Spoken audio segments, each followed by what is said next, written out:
this countdown, we have Brother Bear. This is a movie that will have you in tears. It's so beautiful, yet so sad.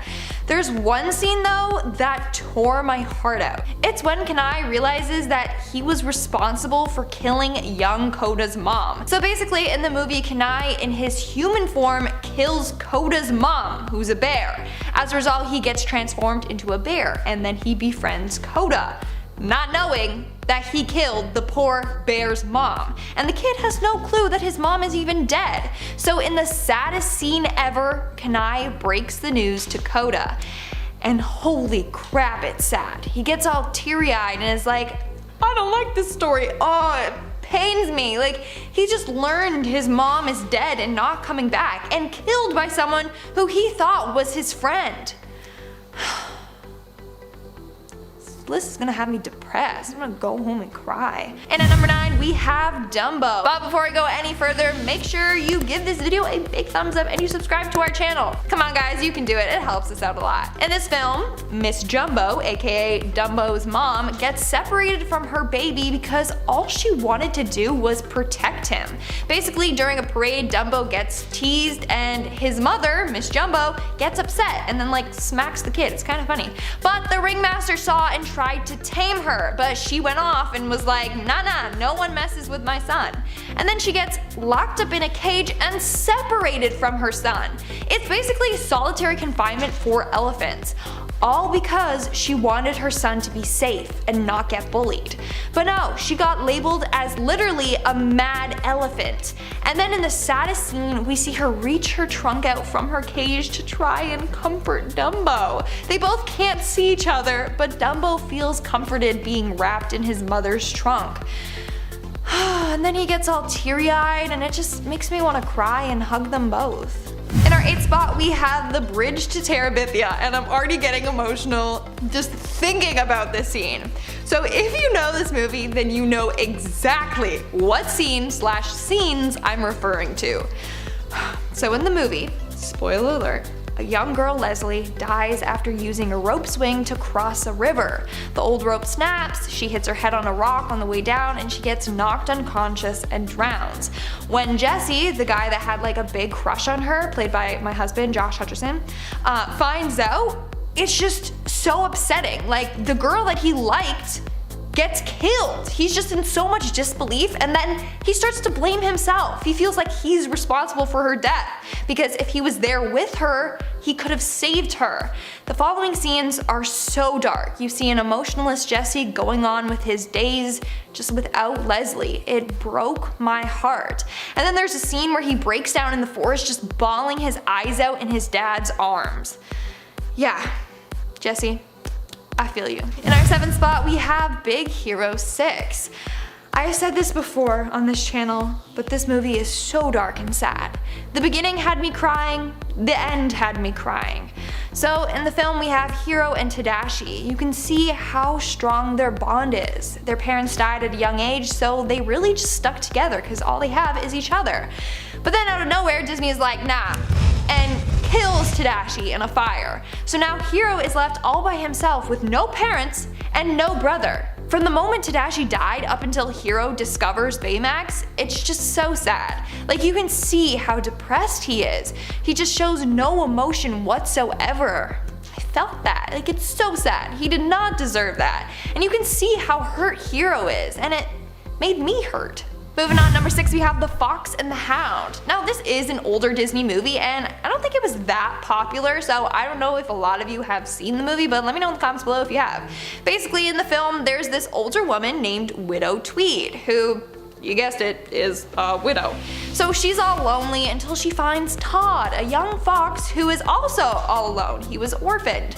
So she takes him in and they become bestest friends. He is basically treated like a pet dog. Well, anyway, stuff happens and eventually Widow Tweed realizes that it's best to let Todd go.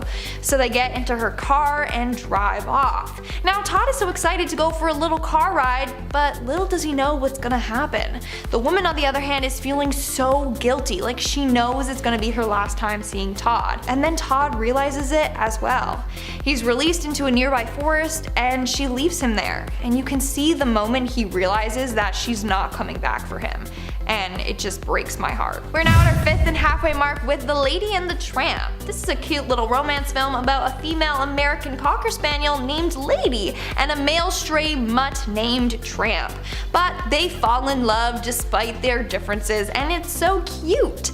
So in the film, there's one scene where Tramp gets taken away by a dog catcher and is placed in its wagon. But his loyal friends Jock and Trusty rush out to find him, following his scent. Well, in a turn of events, they do find him and stop the dog catcher, but the wagon crashes and falls right onto Trusty. He's then crushed under it. And everyone pretty much just assumed that he died. Like, it's so sad just seeing him laying there under the car. But thankfully in another scene you see that he survived and he only has a broken leg. But still, I won't forgive Disney for that one, especially when it's a dog. Can't take it when dogs are hurt or injured. In our 4th spot, we have Finding Nemo. Finding Nemo has a number of dark scenes in it, but the one I want to talk about is right towards the end of the film, when Marlin gets mad at Dory and says he's gonna basically leave her. In a heartfelt monologue, Dory expresses how much she really needs Marlin and just begs him to stay with her. She says that with him she remembers things better and that everyone else has left her, but he stuck by her side. She ends the monologue with, and I quote, "I look at you and I'm home. Please, I don't want that to go away. I don't want to forget." Man, this is so sad considering that in the next movie we learn that Dory got separated from her home and parents and literally was wandering the ocean by herself for years, just confused. Like, this is the only time she's ever asked Marlin for his help. Without him, she's afraid she'll forget her new friend. It's so sad. I say this for all of them, but it's so sad. In our 3rd spot, we have Maleficent. Now, Maleficent's backstory is pretty dark on its own and it's pretty messed up. Like, she got so much hate and deserved none of it. But anyways, in the movie, there's this very disturbing scene in which Maleficent gets betrayed by her good old friend who literally cuts off her wings. And to Maleficent, losing her wings is worse than dying. So basically, Maleficent and this guy, Stefan, grew up together and had a little romance going on when they were younger. But as he got older, he left her to live among the humans. He then became a servant working for King Henry, but when the king got sick, he offered his throne to anyone who can kill Maleficent. And so this guy goes back and literally betrays his old friend. Like, he drugs her and then chops off her wings. It's so dark and disturbing. In our 2nd spot, we have The Hunchback of Notre Dame. Again, there are tons of depressing moments in this film, but one that really hurt me was when Quasimodo was crowned the King of Fools. So basically, Quasimodo has been locked away for years just because of his appearance. He was born with some deformities, and as a result, he was shamed for them. When he goes out into public, a joker says that he has the ugliest face in Paris. Like, that's so rude. And then everyone torments him by throwing tomatoes at him. But it doesn't stop there. They go on to tie a rope around his neck and hands and then pull it to try, like, separate him. While this is happening, Quasimodo begs for his master to help him. But that dude is like rude AF, so he literally just like turns away and lets Quasimodo suffer. It's so sad. I'm ending each one of these saying, it's so sad. It is. The dude, Frollo, was literally like, "Oh, you're in pain right now? That sucks. So rude. Get out of here." And in our number 1 spot, we have Tarzan. Okay, I didn't realize just how dark this scene was until I just rewatched it now. So in the opening, we see Tarzan and his parents get stranded on a jungle. But one day, a leopard comes and attacks and kills Tarzan's parents. In the scene where Kala finds baby Tarzan, we learn that his parents are dead. In fact, you can frickin' see them laying on the ground, face down, with bloody leopard footprints nearby. How did I miss that as a kid? And why did Disney include that in the film? Like, that's way too much. We did not need to see their dead bodies on screen. Picture in the comments folder for the editors. I'm so mad. It's disgusting. I have no clue. It's disgusting. Disgusting. Disgusting. Disgusting. I have no clue how they, like, literally, their face down. Ugh. Starting off this countdown, we have Bruce. Fish are friends, not food, according to Bruce in Finding Nemo. Honestly, a vegetarian shark? Yeah, right. I mean, props to Bruce for trying to be good, but one sniff of blood and holy crap, he turned into a cold-blooded killer. Literally, his eyes turn black and he goes on a rampage doing anything and everything to kill and eat Marlin and Dory. Not to mention they had to throw in a creepy reference to The Shining when Bruce shoves his face through a porthole cover and yells, "Here's Brucey!" Way to play into the creep factor. And our 9th spot today, we have the death of Mufasa. Of course, I had to put his death on this list. It still haunts all us 90s babies to this day. Like, it literally came out of nowhere. Simba is fooling around, having a grand old time until he falls into a stampede of animals. But don't worry, his father saves the day. But by doing so, he gets trampled. At that moment, we are frantic like Simba. Is he dead? Is he alive? I don't know, but alas, he's alive and we see him climb up the cliff to his brother. We're all like, phew! Close call. Psych, and Scar literally betrays his own brother and lets go of him, so he falls all the way back down to his death. The worst part is when we see Simba go over to his dead dad's body and start crying, telling him to get up. Oh, my heart can't take it. I'm so sorry, Simba. In our 8th spot, we have Ursula. If you guys are liking this video so far, then smash that like button because it really helps me out. As a kid, the final scene with Ursula and the Little Mermaid scared the crap out of me. There's just something so terrifying about a giant octopus emerging from the water, seeing her evil purple face cackle out loud. Not to mention her voice gets deeper and more evil and the weather around her churns. Everything about that scene is so dark, and as a kid I remember being terrified of giant Ursula. It gets even worse when Eric tries to save Ariel. He climbs aboard a wrecked ship and steers it right towards Ursula. He then impales her with the front of the ship. The most shocking thing about this is that Disney shows her getting impaled. It's pretty quick, but you do see it pierce her, and then Ursula lets out a huge groan in pain. To top it all off, she gets electrocuted, revealing her skeleton before she sinks down to the bottom of the sea. As a kid, that's bound to scare the crap out of ya. In our 7th spot, we have the pink elephants on parade sequence. I know that Dumbo isn't the most popular Disney movie of all time, but if you've seen it, then you already know there's one completely random sequence that serves nothing to the plot, honestly. This is the Pink Elephants on Parade song number. Basically, in the movie, Dumbo gets drunk, you heard me correctly, and begins to hallucinate, during which he sees a bunch of creepy pink elephants dance around him. It's a 4-minute long sequence of just elephants morphing into different objects and changing shapes and colors. It's literally as if Dumbo was going through a bad acid trip, and you're just sitting there watching this long trippy scene like, what's going on? The worst part is that weird person who's composed of elephant heads with creepy smiles. Like, why? Disney, why? Like, it's on the line of, wow, look how good the animation is, to, wow, look how freaking traumatizing the animation is. In our 6th spot, we have The Bridge to Terabithia. Okay, this movie used to be one of my favorites as a kid, probably because I had a crush on Josh Hutcherson and Anna Sophia Robb. But anyways, this movie always made me cry. No matter how many times I've seen it, I will always cry. I just can't get over the scene when Jesse finds out that Leslie dies. Now, you don't actually see Leslie's death, but you don't need to. It's traumatic either way. Also, it comes out of nowhere. Jesse was out having fun with his teacher, comes home, and then hears the news. Immediately, he's in disbelief and he's all like, y'all are lying, and starts crying. It just breaks my heart. Now, the movie was based on a book, so it's not like it's Disney's fault for killing Leslie, but still. I'll never get over that damn scene, and then the scenes after that show Jessie and Leslie's family grieving her loss. We're now at our 5th and halfway mark with Tadashi's death. I don't know about you, but when watching Big Hero 6, I did not think anything remotely depressing was going to happen. Boy, was I wrong. Disney makes us fall in love with the bond that siblings Hiro and Tadashi have. They were both orphaned at a young age, so they really stuck together. You can see just how much Hiro loves Tadashi, he really looks up to him. But out of nowhere, and I mean nowhere, Tadashi dies in a fire. So you're telling me Hiro had just lost his parents, and now he loses his big brother? What the actual hell, like this one hits deep. Disney, you're cruel for that. In our 4th spot, we have The Incredibles. Hands down, one of my favorite Pixar / Disney movies. The first one though, not the second. I mean, the second was good, but the first one, mwah, love it. Anyways, one of the very first scenes really scared me as a kid. It's the scene where it says that the supers are cancelled. During that scene, we see a man try to end his life by jumping off of a building.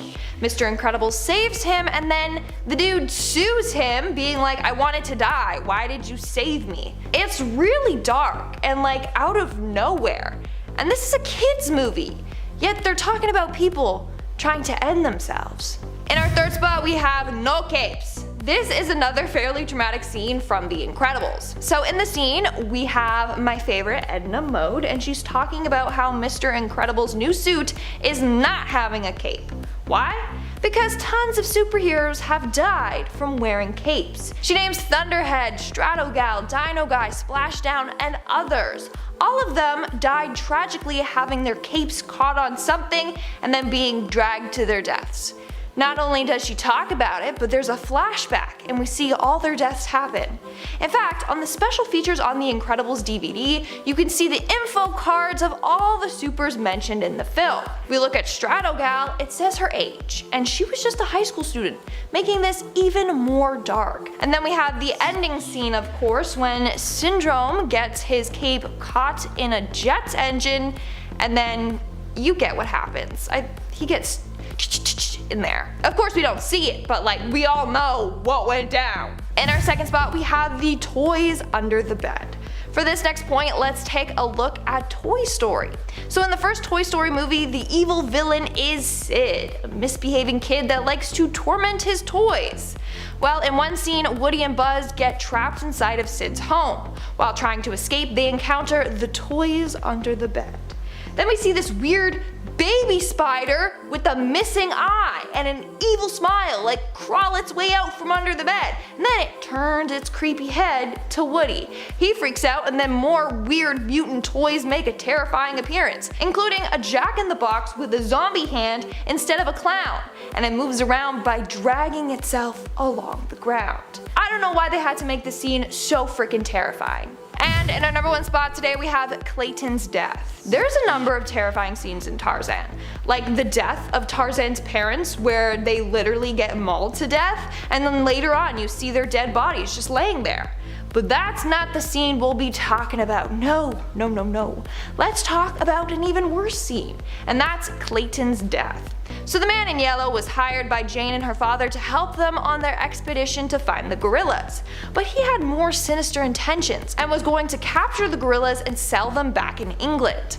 Well, towards the end of the movie, there's an epic showdown between him and Tarzan. During the scene, Clayton gets tangled in the vines and one gets wrapped around his neck. So he starts cutting off the vines. Tarzan sees this and tries to warn him, but before we know it, it's too late, and Clayton cuts all the vines but the one hanging around his neck. He falls down and accidentally hangs himself. The scariest part is when we see his shadowy, limp outline just swinging back and forth. That right there, folks, is traumatizing.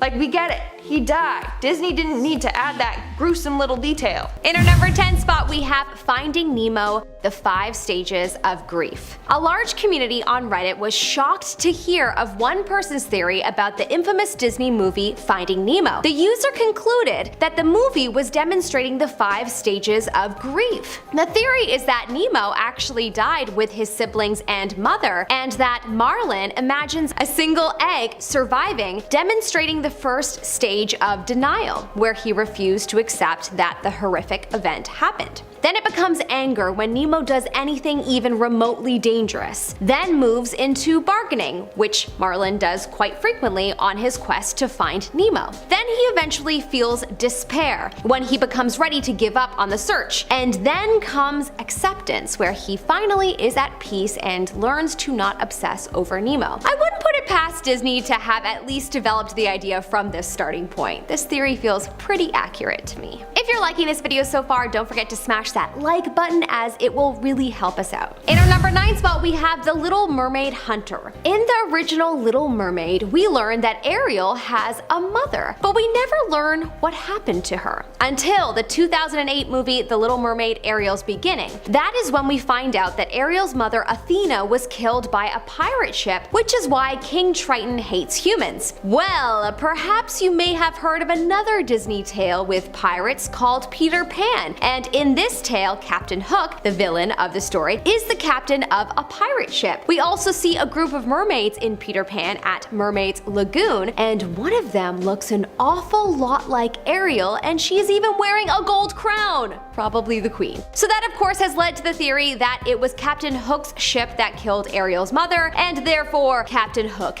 killed her. That one blew my mind. In our number 8 spot, we have the Frozen Wisdom. I don't need to pray for this theory to be real or not because it's awesome and it just deserved an honorable mention. People are convinced that the writers of Frozen 2 may have perhaps gone to a lot of therapy in their time or worked with psychologists to help write the film, because the film is filled with the most amount of wisdom. The type of wisdom you only hear from your therapist. Just do the next right thing, Anna sings as she makes the horrible realization that her sister Elsa and her friend Olaf have passed away. Anna sings about the grief that she is feeling and describes a heaviness that only people that have truly suffered from depression would understand. She goes on to coach herself to do the next right thing, take one step at a time. The best piece of advice you could give someone when they're in the thick of it all. In another case, the people of Arendelle have to evacuate, and after the chaos, Olaf lets all of the young ones play with him and stick icicles in him. He says to them,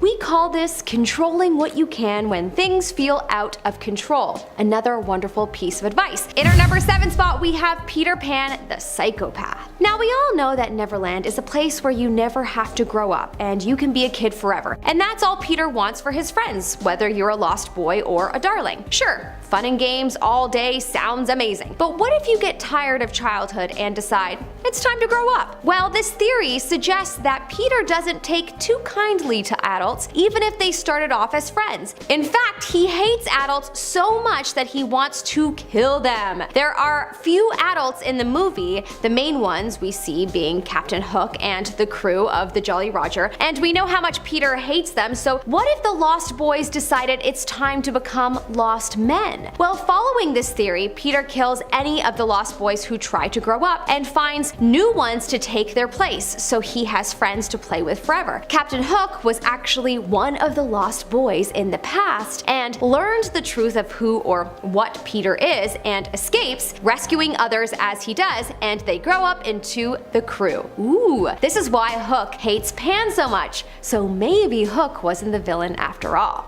In our number 6 spot, we have a scorned lover. Ooh, this is a juicy fan theory that honestly feels like whomever came up with it must have also known the pain of being betrayed. The theory is around the movie The Beauty and the Beast, and the theory goes that the witch or enchantress that had created the curse that turned the prince into the beast and all of his royal courtiers into what are usually inanimate objects did so because she was a lover scorned. She and the beast were former lovers, and he dismissed her once he got bored of her, which is something that royals were known to do in the past. The courtiers also would have treated her badly because they are loyal to the prince, so she placed a curse on them to teach them a lesson about respecting women. I see it. It makes more sense than a witch trapping the whole house just because the prince was prideful. There was clearly a deeper lesson afoot.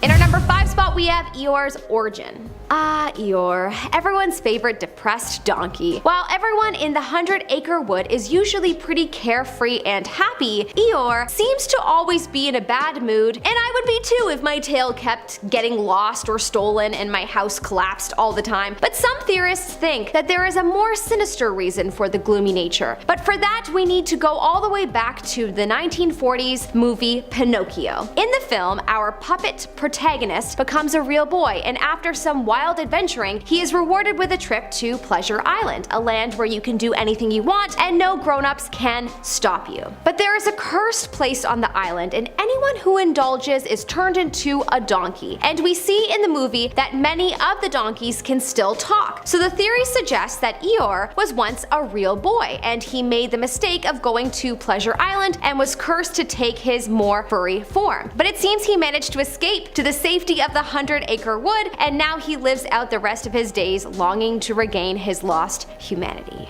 In our number 4 spot, we have Moana died. This is yet another very interesting and thought out theory around the movie Moana. In the beginning of the movie, Moana is on her boat, stuck in a thunderstorm, when the boat was struck by lightning. It is theorized that she died on the boat, which is most likely what would happen to any living being. The theory is expanded to state that Moana's spirit is completing the quest for the rest of the journey, and that is why she only meets gods and spirits the rest of the way. She is on their plane of existence. Then the theorist went on to state that after she finishes her quest, her spirit goes back into her body, and that is when she goes back to her island. Ooh, I bet you that some of these Reddit theorists are really just Disney employees, just, revealing secrets that they could only reveal anonymously. In our number 3 spot, we have The Fly. In the movie The Emperor's New Groove, Yzma has all sorts of potions to turn people into any animal you can think of, and she turns Kuzco into a llama. But I'm sure this isn't the only time she's done something like this. While most of the animals in the movie can't be understood by humans, like the squirrel only being able to communicate to Kronk through squeaks and gestures, there are obviously animals that can talk. Kuzco as the llama, Yzma as a cat, and there is one other strange example that throws the whole world of the film for a loop: the fly stuck in the spider's web. While walking in the forest, Kuzco sees a fly trapped in a web, and it is yelling out for help, but it's devoured quickly. Now, while this is an obvious reference to the 1958's The Fly, it also begs the question of who else has Yzma turned into animals. Was this one of Kuzco's once loyal subjects? And are there other jungle creatures who used to be humans out there? Let's hope they at least got to be better ones than a fly. In our number 2 spot, we have the evil trolls. Okay, here's another Frozen theory for you. What if Prince Hans wasn't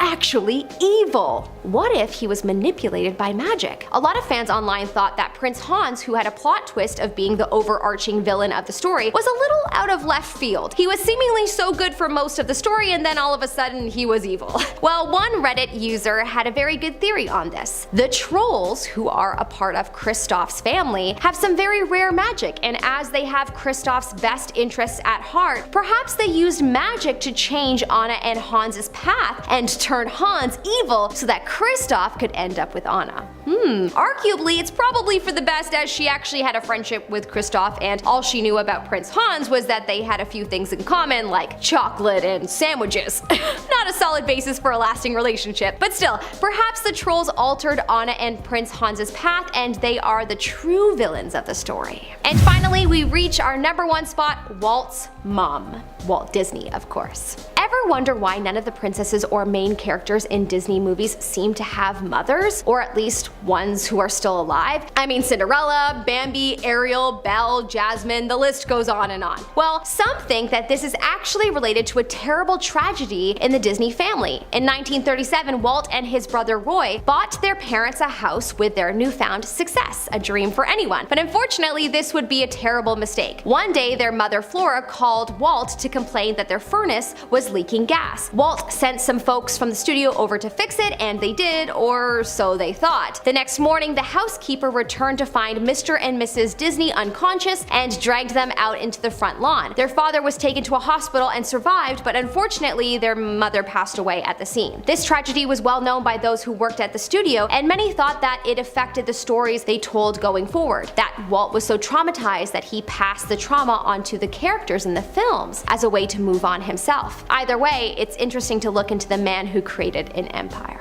Starting off this countdown, we have Scar's corpse. The Lion King's character Scar can be seen in Hercules, but he's not alive. No, they show his dead body, which is pretty dark, Disney. Sheesh. So in Hercules, there's a scene where Hercules is wearing a lion on his body while he's getting painted. He then takes it off and throws it on the floor, and we can clearly tell that it's the body of Scar. So after the Lion King, Scar was skinned and then given to Hercules. How dark. And this was actually confirmed by Disney's lead animator. Andreas Deja worked on animating both Hercules and Scar in The Lion King. So they threw this in as a little Easter egg. In our 9th spot, we have The Shining. And if you guys are liking this video so far, why don't you hit that thumbs up button? Because it really helps us out and I appreciate it. Stephen King's The Shining was referenced an awful lot all throughout Toy Story, which is super whack because we all know that The Shining is not a kid's movie and is certainly not Disney friendly. First, let's take a look at the first Toy Story. Fans were quick to point out that the carpet in Sid's house looks exactly like the carpet in the hotel in The Shining. I mean, they are different shades, but it's the exact same design, which is also quite clever because then they're trying to use this to symbolize how terrified the toys feel inside of Sid's house by comparing it to how the characters felt living in the hotel in The Shining. Like 10 out of 10, that was super well done.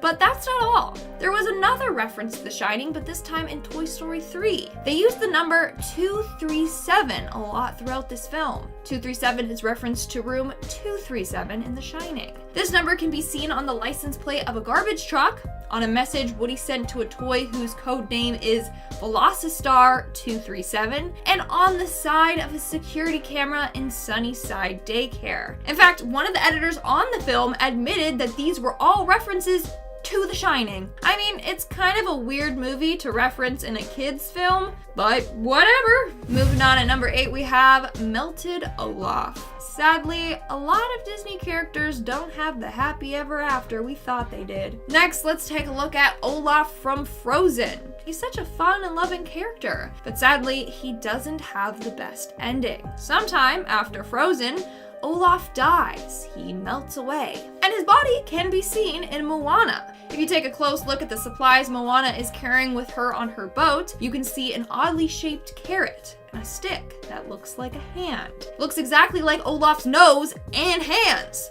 So Moana was using his nose as food and his arms as a possible fire starter for her mission. Well, that's dark.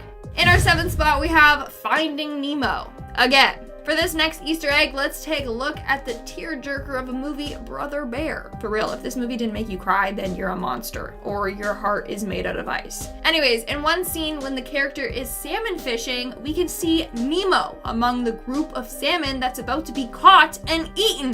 First off, how the hell did Nemo, a tropical fish, get so far north? Like, Marlin must be tired of looking for your ass. Anyways, what does this mean? Well, it means that Nemo, the little rascal, went out again and got lost somehow. And then he ended up as someone's meal. I doubt he made it out alive this time. Now, it turns out that at this time, Disney and Pixar were feuding, so that might be why this creepy little cameo was put into the film. In our 6th spot, we have Skinned Sully. Now, I love the movie Monsters, Inc., so this one is pretty dark for all you fans out there. But Sully is dead. Yep, you heard me. He died sometime after Monsters, Inc. was released. So in the film, Randall always mentions how bad humans are. At one point, he says that humans skin monsters and make toilet seat covers out of their fur. Sadly, this foreshadowed the fate of Sully. In a Toy Story short called Toy Story Toons, Partysaurus Rex, there's a scene where we see a kid taking a bubble bath. And it just so happens that in the bathroom on the toilet seat is a fuzzy Sully seat cover. So Randall was right. Humans do skin the monsters and turn them into toilet seat covers. Poor Sully, he ended up being skinned alive. I wonder what happened to Mike then. We're now at our 5th and halfway mark with Boo Went Crazy. This next Disney Easter egg is accompanied with a pretty dark and crazy theory, so buckle your seatbelts. In the movie Brave, in the witch's workshop, we can see a wood carving of Sully. Why would that be there? First off, Brave takes place hundreds of years before Monsters, Inc. does. The witch and Sully didn't exist at the same time, but she drew him. meaning at some point in her life, she must have met him. Well, theory goes that this witch in Brave is Boo from Monsters, Inc. I know it seems wild right now, but just hear me out. So Monsters, Inc. takes place in the future when humans don't exist anymore. It's theorized that the monsters use the doors to go back in time to a child's house to then collect their energy. Meanwhile, in Brave, we see that the witch magically disappears when she goes through doorways. Just like the scarers from Monsters, Inc. do. So theory goes that Boo couldn't forget about Sully. She missed him so much that when she grew up, she figured out how to teleport through doors. She then teleports through these doors in an attempt to stumble across Sully again. It's just sad because she did not age well. And who's gonna tell her that Sully is a toilet seat cover? Not me. Coming in at number 4, we have The Shining Part 2. Toy Story isn't the only Disney movie to reference The Shining. The movie Coco does it too. And this is because the guy that added the Shining Easter eggs in Toy Story also worked on Coco. So in one scene, we see Dante, the dog, waking up from a nap. In the background, we see an axe stuck in a tree. We all didn't think much about it. We probably just missed it too. But the director said that the axe was modeled after one of the axes from The Shining. That's not the only reference though. In that same shot, right behind the axe, there is a red drum. The director said that this was a reference to Red Rum from The Shining, which we learned is murder backwards. You thought that was it? Think again. The Grady twins from The Shining also make an appearance. Yeah, you know those creepy little twin girls in blue dresses? They're in Coco. As Coco runs through Frida Kahlo's underworld art studio, we see a painting of the two twin girls. The director again confirmed this reference. So creepy. Yeah, let's put The Shining in a kids movie. Great. In our third spot, we have The Last Rex. Rex from Toy Story can be seen in the 2008 film WALL-E. In one scene, we see him in the back, among Wally's collection of human junk. Now, if you think about this Easter egg is actually very depressing. Rex is all alone in a world that has been completely destroyed. All of his friends are dead. He's alone, isolated, and unloved. And as we know from all the Toy Story movies, loneliness really gets to these sentient toys. Rex is probably so anxious and depressed now. Moving on to number 2, we have Herbie Fully Drowned. Speaking of sentient things, our favorite car Herbie from Herbie Fully Loaded has died. This car has made a cameo in a number of Disney movies, but sadly, his time has come to an end. In Finding Dory, there's a scene where we see Herbie at the bottom of the ocean. He's badly decayed and covered in moss, meaning he's been down there for quite some time. Now, I don't know if Lindsay Lohan pushed the car into the ocean or what, but we all know that cars and oceans or large bodies of water don't mix. So sadly, his time has come to an end. And in our number 1 spot, we have The Three Little Pigs. Disney is sick for this next Easter egg. So for this one, let's jump back in time and take a look at Disney's animated short, The Three Little Pigs. In one scene, we see the pigs singing and dancing in one of their homes. But beside them, in the back, is a framed picture of sausages. As we all know, sausages are made out of pig. To make matters worse, the frame is labeled as father. So their father got turned into sausages and then eaten. In another scene, we see another framed piece of meat. This time, it's like a ham leg or something, and it's also labeled as father. So the Three Little Pigs' father was killed, hacked up, and sold as different meat items. Like, that is so twisted and sick.